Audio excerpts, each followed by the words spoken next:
नमस्ते दोस्तों, basic electrical channel में आप सबको स्वागत है। तो आज इस वीडियो में हम लोग देखने वाले हैं मित्सुबिशी वीएफडी के बारे में।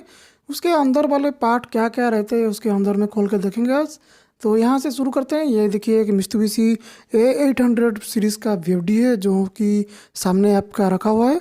तो उसका नेम प्लेट इस साइड पे रहता है, आप नेम प्लेट भी आराम से देख सकते हैं। यहाँ पे मित्सुबिशी कंपनी का लिखा हुआ है, जहाँ पे 44 एम्पियर लिखा हुआ है नॉर्मल लोड पे, हाई लोड पे लिखा हुआ है, हेवी लोड पे 38 एम्पियर। तो उसके अंदर में खोल के देखते हैं इसका क्या क्या पार्ट्स है। तो इसको खोलने के लिए आप देख सकते हैं बड़े बड़े बाहर में 2 स्क्रू लगा है। उसके ऊपर में हमारा जो डिस्प्ले लगा हुआ है, जिसको सीडी भी बोलते हैं, कोई कोई उसको ऑपरेटिंग पैनल बोलते हैं। तो ऑपरेटिंग पैनल को निकालना बड़ा आसान है। उसका 2 स्क्रू खोल दीजिए। उसके ये बगल में जो प्लास्टिक वाला रहता है कवर, इसके अंदर में हमारा मिनी यूएसबी एंड यूएसबी रहता है, जो कि पीसी कम्युनिकेशन के लिए ज़रूरत है। पीसी कम्युनिकेशन के लिए यहाँ पे केबल लगा के पीसी में सॉफ्टवेयर डाल के उसमें कम्युनिकेशन कर सकते हैं, पीसी में ऑनलाइन लेके दे सकते हैं। तो इसको अगर खोलना है, ये जो हमारा डिस्प्ले यूनिट जो है ऑपरेटिंग पैनल, तो उसके ऊपर में एक छोटा सा लॉक दिया रहता है, जिसको प्रेस करने के लिए सिंबल भी देता हुआ है यहाँ पे। तो यहाँ पे इसको प्रेस करेंगे तो अंदर से एक लैन का इथरनेट पोर्ट जैसा उसे लगा होगा, तो वो निकल जाएगा। ये देखिए इसका अंदर वाला जो लैन पोर्ट रहता है इथरनेट का, यहाँ पे उसका अंदर में घुसता है तो ये आराम से निकल जाता है। तो सबसे पहले आपको क्या करना पड़ेगा कि जो डिस्प्ले यूनिट है, डिस्प्ले को निकालना पड़ेगा। तो इसके बाद ये जो प्लास्टिक का है नीचे वाला 2 स्क्रू खोल देने से ये निकल जाएगा। जिसके बाद आपको टर्मिनल्स सब दिखेगा। तो पहले का 3 टर्मिनल लिखा हुआ है, L1 L2 L3, ये हमारा इनपुट का टर्मिनल। उसके बाद UVW जो लिखा है, उसके बाद 3 जो टर्मिनल है वो हमारा मोटर का।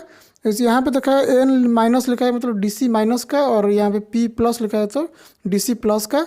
P1 और P जो लिखा हुआ है, जो लूप में लगा हुआ है एक बड़ा सा कॉपर का लिंक, तो उसमें क्या होता है कि DC का जो रिएक्टर रहता है उसको लगा सकते हैं। जैसे DC का चोक आता है वैसे उसको लगा सकते हैं।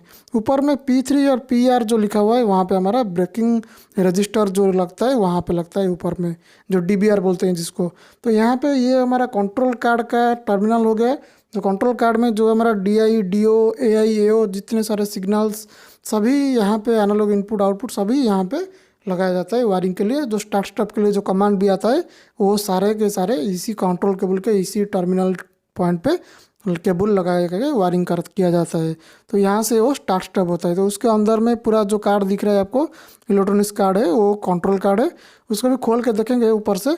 तो इस अभी देखिए, इसको खोलने के लिए क्या ज़रूरत है कि इसका सामने वाला जो प्लेट है, ये वाला प्लेट जो लगा हुआ है, इसको प्लास्टिक का है तो फाइबर का है। फाइबर का उसको निकालने के लिए अंदर वाला जो स्क्रू देख रहे हैं, ये स्क्रू आपको निकालने पड़ेंगे।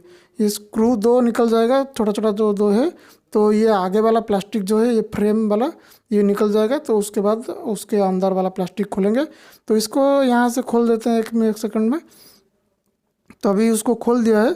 तो उसके बाद आप देख सकते हैं ऊपर वाला जो प्लेट दिया हुआ है, उस प्लेट खोलने के लिए यहाँ पे 2 स्क्रू है। 2 स्क्रू यहाँ से हमने खोल चुका है। यहाँ पे खोल देंगे तो ये ऊपर वाला प्लास्टिक का जो प्लेट है वो आसानी से निकल जाएगा बाहर। तो उसके ऊपर में पहले से हम लोग खोल देते जो डिस्प्ले लगा था।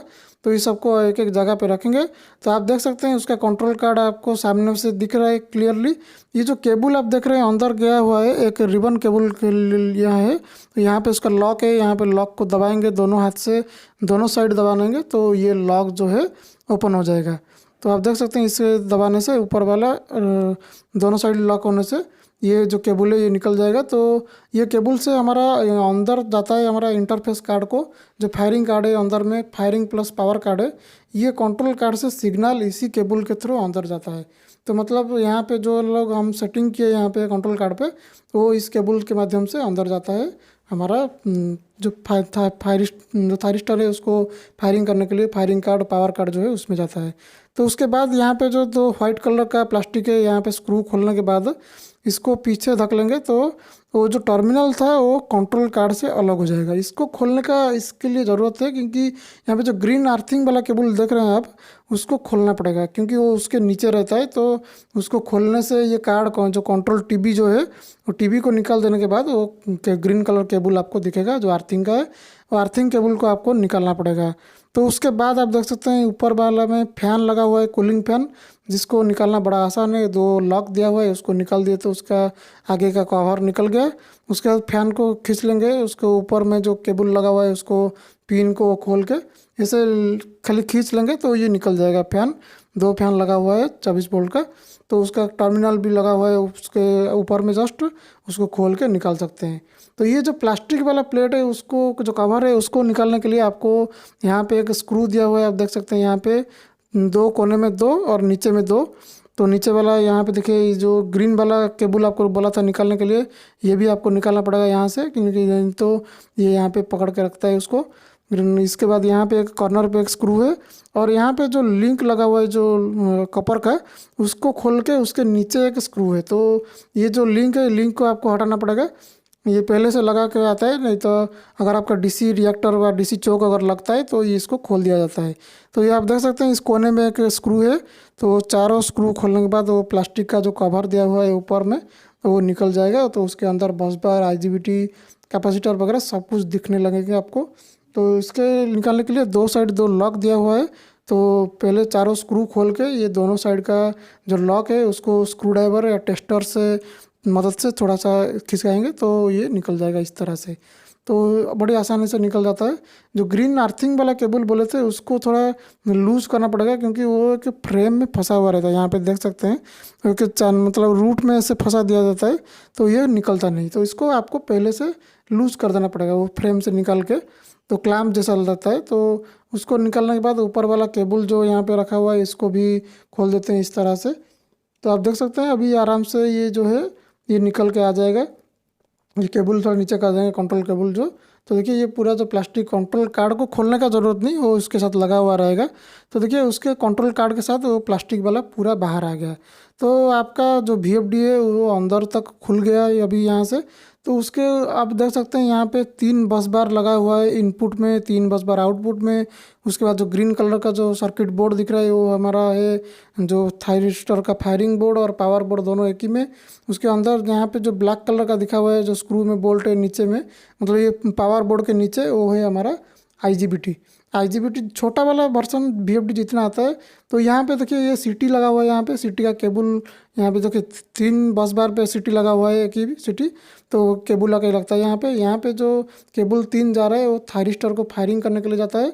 यहाँ पे जो 2 टर्मिनल दिया हुआ है वो फैन का दिया हुआ रहता है।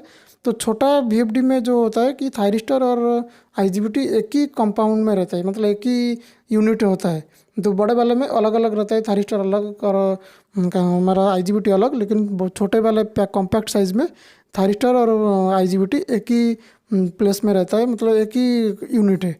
तो ये जो कंट्रोल कार्ड लिखा हुआ है कंट्रोल कार्ड के नीचे में वो है। तो कंट्रोल कार्ड को खोल के भी दिखाएंगे आपको। यहाँ पे इसको खोलने के लिए यहाँ पे 2 स्क्रू, यहाँ पे 3 स्क्रू दिया हुआ है।